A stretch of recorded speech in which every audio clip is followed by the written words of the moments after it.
What's up, Salt Strong Nation? Have you ever been curious what really goes on behind the scenes on your favorite fishing TV shows? I know I sure have.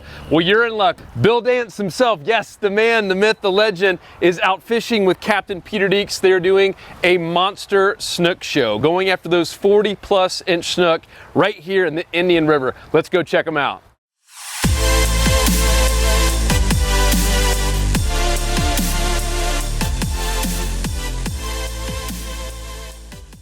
All right, guys, we're here on this bar. You can see, here's what really happened. You got a camera boat. So this is one of Bill's camera guys right there on that boat. There's Bill and Peter on the front boat, on Bill's Nitro, on the bass boat here.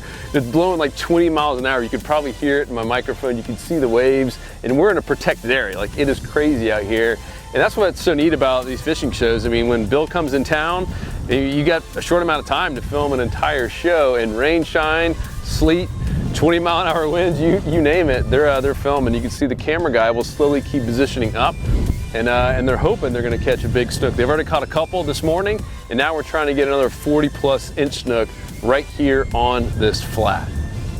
All right, you can see his camera guy here is actually waiting right next to Bill and Peter. And the reason for that is, I mean, it's tough to go out there and catch trophy snook as it is, but when you have multiple boats behind you, same reason you don't want another boat right next to you. You got hole slap, you got all kinds of different things going on. The trolling motor making noises. So he is now out the water because they found a school of snook. Bill was just on a second ago, and now they're hoping to get one right here on camera. And what's unique too, if you've ever seen a fishing TV show and you wonder, like, how do they get that angle, you know, of someone right there next to him? It's usually stuff like this. He's got a high-powered lens, and he's sitting there getting an amazing shot of Bill and Peter right there from the water.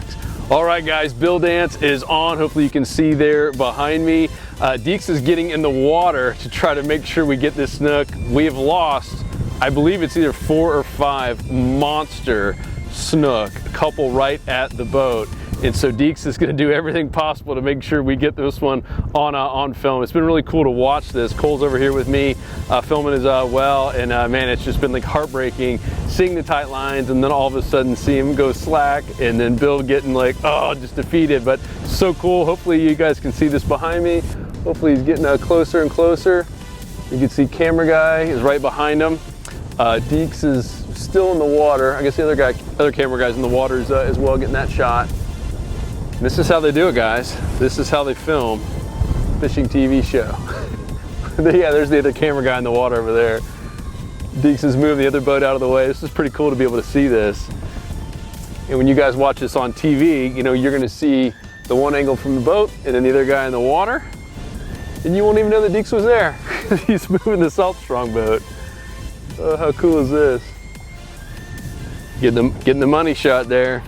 Now Deeks is coming over the other side. Hopefully we're gonna net this bad boy, or at least lip him here with Deeks. Oh, now he's coming our way. Right now he's going to see their camera guy. so now the snook is in between Peter and the camera guy there. You got him? Yes, love it. That is how it's done. I can't wait to see what this looks like on the big screen. Well done, Mr. Dance.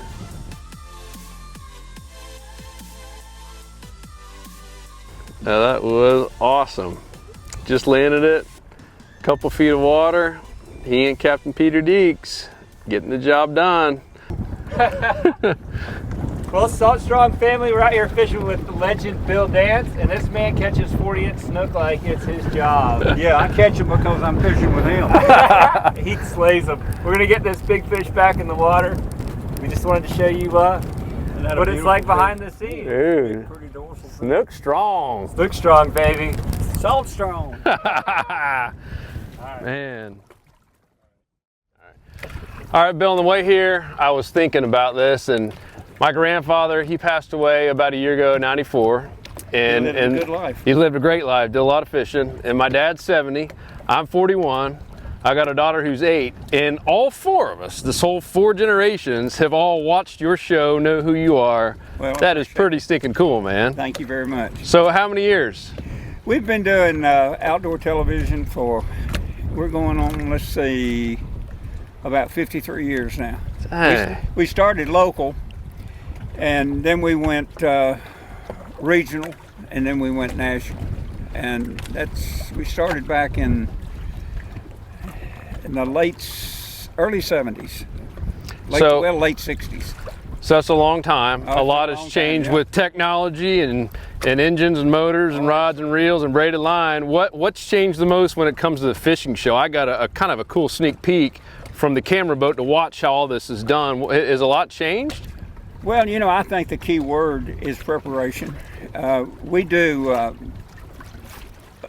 doing a lot more than we used to do as far as the basic show of Bill Dance Outdoors and Bill Dance Saltwater. The basic concept is the same. Yeah. Of what we started back in the early, I keep going back to the early 70s, the late 60s.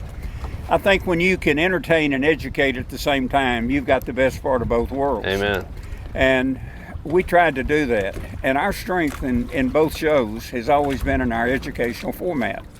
And we've tried to pass that along. And we started that when we started Outdoors with Bill Dance. Yeah. And we changed that. TV Guide, I don't know if you remember. I remember TV Guide, yeah. There was a publication called TV Guide. I was born in the late 70s, so And you would go on the newsstand, you could pick up a TV Guide, Yeah. or you got a subscription to TV Guide. And I noticed when that first came out, I'd pick it up and it'd say Outdoors. And I said, well, we come on at 9 o'clock Saturday morning, it's Outdoors.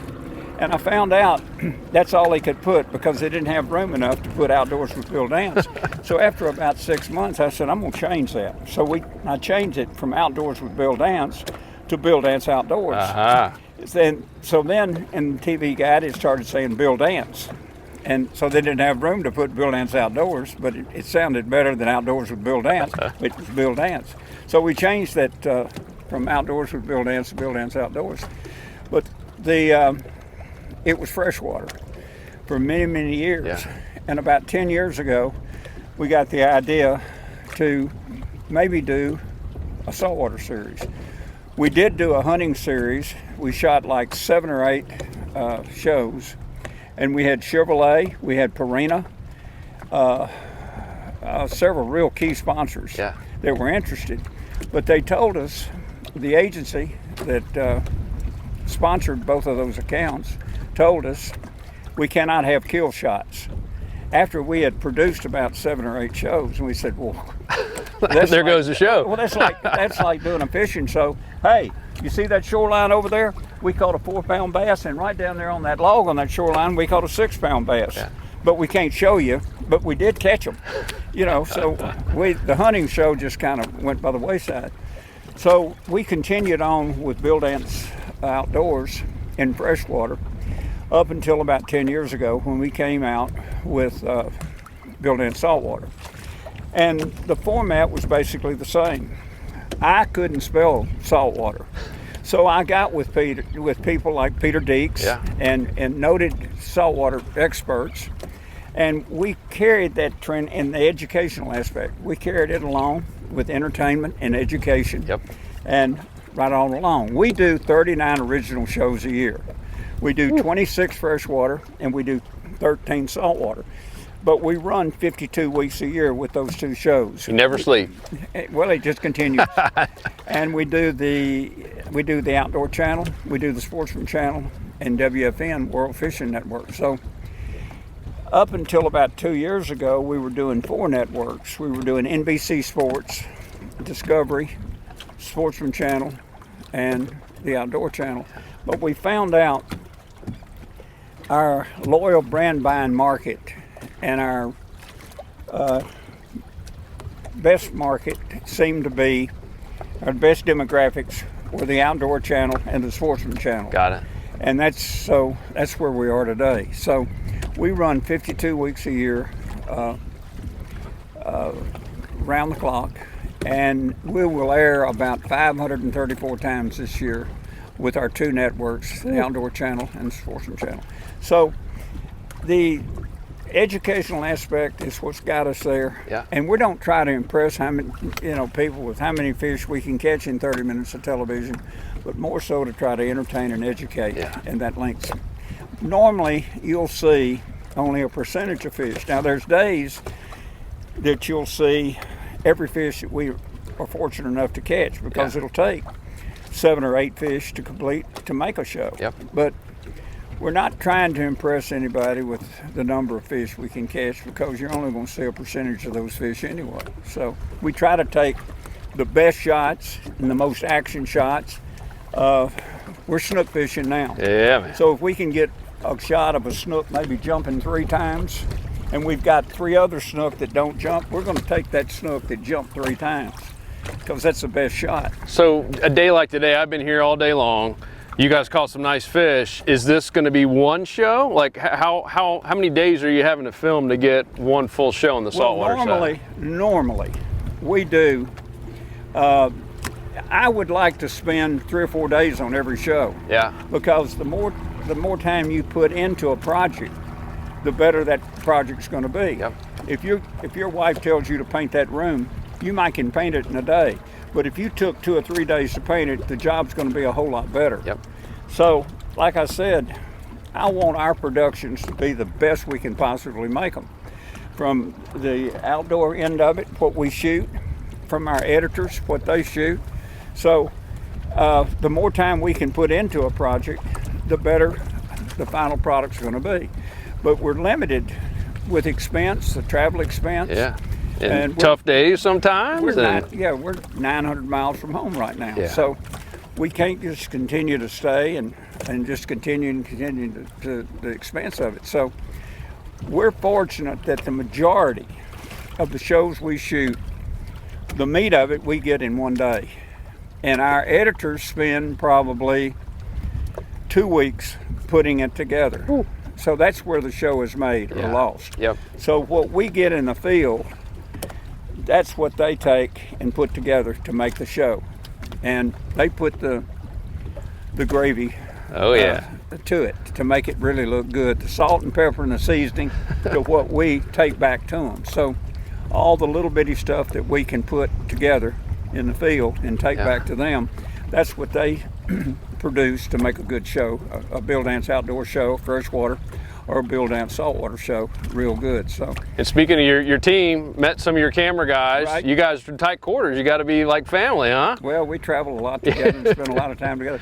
So, I mean, that's what it takes. Yeah. You know, it's you're only as good as the people that you work with. And we've been fortunate to be able to work together and to produce what we produce. We've got a team of 10 back, our editors, our clerical people, and the people that work for us back in Collierville, Tennessee. Yeah.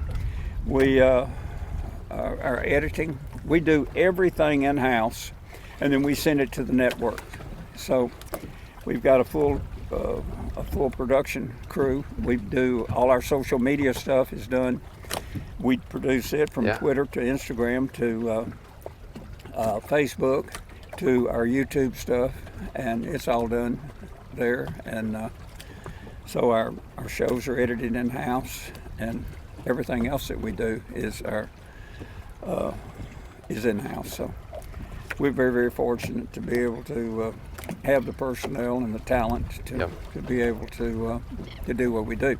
You know, I've been fortunate, as I said, to have been able to associate myself with people a whole lot more talented than me over the years, to be able to do what I like to do and to be able to get out. And this is really the only life I know. I've always wanted to get out and be able to do something like this. And so having good people to work with and talented people that know how to make it click. That's what you're still piling it on. I love it. And then being able to fish with people like Peter. Yeah. Peter and I have become not only fishing buddies, we've become good friends over the years. I mean, really good friends. Yep. And so he's helped me a lot, especially with saltwater. He's taught me a lot about saltwater fishing, the types of hooks to use, how fish migrate to certain areas, why these fish use this type of water, when the fish come to this type of water, why they feed on certain types of baits. Yep. Just a lot of different things about saltwater that I didn't know. So, and then we pass that on to our viewers. So. Peter's very, very knowledgeable, extremely knowledgeable. In fact, he's probably one of the, and I don't say this, just to blow his skirt up. I'm being totally honest that of all the inshore fishermen that we fish with, he's probably one of the most knowledgeable that I've ever fished with. And don't look at him over here. But I'll whisper that. Look at him. No, he's extremely knowledgeable. Don't forget about Timmy and Jimmy. Well, they don't fish like you do, silly. But he's very, very knowledgeable and extremely knowledgeable. He knows the habits and habitat of most of these inshore fish, what speckled trout do, what the redfish do, especially these gigantic big old snook, and how to fish for them, when to fish for them, and what they do, and their habits and their habitat. So I'm blessed to have the opportunity to have known him as long as I have and to be able to fish with him. And I really look forward to coming down here and sharing time with him. And I know he does a great job for Salt Stream. Oh, absolutely, He's a good spokesman for you. We're blessed to have him. Yeah, he's a great man. I got one more question. Sure, man. That we threw out to our audience, that we're going to be out here filming with you, and it's been really neat to see all this in action. And everyone says, hey, does he do a blooper on every show, right? The bloopers always come up. So what have you seen? Are your bloopers getting, are they increased? Have they gone down over the years? No, it's amazing that, some of the bloopers that we did 15, even 18 years ago, we still get calls for them, and I still see them pop up here and there. My 8-year-old daughter loves the one with the snake falling down. She thinks that's the funniest thing. That was probably 10 years ago that happened. But it's amazing how those things came about. Our producer back then, he started putting back in the archives a lot of the outtakes and things, and we came up with a show one time that Walmart was our sponsor back at that time. Yeah. And we came up with a particular bait that Walmart wanted us to produce. I mean, they had a tremendous inventory of this particular bait, and the buyer there said, we've got to have a show done on that particular bait. And we went out and we just tried to force feed these fish to bite that bait, and naturally they were on a diet. Yeah. But we worked and we got a half show on that particular bait. And I said, we got a half show, and I called Tommy. I said, Tommy, and Dick Mahan at Walmart. I said, Dick, this is the best we can do. He says, well, a half show is better than nothing. And I said, we're going to come up, we'll put it up with another show. And I didn't know what we were going to do. And Tony said, I've got an idea. Well, he reached in the archives and took out and made a bunch of outtakes to make up the second half of the show. And some stuff I didn't even know we had. Yeah. And that aired. And a couple of weeks after that show aired, it helped Walmart because they sold the baits through. They went right through the pipeline. Yeah. It made Walmart happy. It made the buyers happy. It made our sponsors happy. But the second half of that show with the bloopers, we got a call from NBC, Dick Clark Productions. Yeah. So Dick Clark and Ed McMahon, Ed McMahon Oh, on sure, the Johnny yeah, Carson yeah. show. So he was the sidekick for Johnny Carson. We got a call, and they had a show called Super Bloopers and Practical Jokes or something that aired on NBC every Saturday night. They said, we saw some of your bloopers. Can we buy some of those? And I said, Tony said, I talked to Bill. No, you can't buy them. You can have them because that's tremendous advertising for us. Heck yeah. They said, no, our policy is to buy them. So we said, okay, how many you want? They said, we'd like to have 3. So we sent them 3, and they sent us $2,400. And I thought, wow. And shortly, they bought 3 more. And then CBS came out with a blooper show. The BBC in London came out. The whole world's watching you. Yeah, the BBC in London. And before long, Rogan's Heroes in California. TNN came out with a blooper show. So they were all buying these bloopers, and it became very profitable for us to do it. And so Tony said, well, why don't we do a blooper show? So we produced one. An hour long. He had all the outtakes and everything. And he told the camera crew, when something happens, keep the camera rolling. So we had 2 camera shoots, so they just kept the camera rolling when something started to take place. When the first brick fell out of the building, said, don't stop. just let the brick fall, and then the second one fell, and before long, half the building fell. So that's the way it kept it going. Love it. So for long, we produced a Bill Dance video, and then came video 2, then video 3, then video 4, and surprisingly, those things have just sold like crazy, and they're fun to watch. They're still selling. Joe. Fun to watch. Yeah. Well, Bill, I appreciate it, man. This has been great. It's been such a pleasure to be here and to see all this. And no bloopers yet, guys, but stay tuned. I'm hoping it's going to be Peter falling out, not Bill. So he fell out. Look, he's sopping wet. Yeah, he's soaking wet. Look Either at that or he shirt. peed his pants. Look at him. Hey, Salt Strong family, we just wanted to share with you a special show with my dear friend Bill Dance. He is the greatest fisherman that I've ever met. He's a legend, but not only that, he is genuinely the nicest guy you've ever met, and he cares about everybody, and he's the best fisherman that I've ever fished with. His knowledge, I'm not just saying that, but he really is. And he travels around and fishes some really cool spots, and he has a great show, and he fishes with the same core group of guys. He's got Jimmy Rhymes right here. Yeah, man. And my main man, Timmy. Oh, Timmy yeah. Timmy has been with Bill. How long's Timmy been with you? Oh, a long time. Timmy's probably 20-something years. So all the bloopers and all the cool, crazy bass, Timmy has been there for all of it, and he films his show with his family. They produce it back in Tennessee, and it's really cool. So hope you guys enjoyed a little taste of this Snook show we did today. Yeah, this has been so much fun. Bill, Timmy, Jimmy, you guys, thank you so much. It's been really neat to see this. And it's cool to see you up here in the front, slinging those hog legs out there a mile. This has been, this is hog legs. That's Oh what he boy, said. lunker dog. Yeah. Yeah, this has been fun, guys. Really appreciate it. Thank you, Joe. It's been great. Yes, sir. Hope you guys enjoyed it. For more, check out saltstrong.com, and of course, subscribe to old Bill Dance everywhere. Guys, the most active on social media I've ever seen. He is. Doggone. Thank you very much. Bill Dance, Appreciate you. Saltwater. See y'all. If you're new to Salt Strong, just know that we're the online fishing club that'll help you catch more inshore saltwater fish than ever before while saving time and money on all the tackle you need. To learn more, go to saltstrong.com. Otherwise, hope to see you again soon. There's something about the water that'll give you peace, all by yourself or with your family. Live Salt Strong and wear the line today.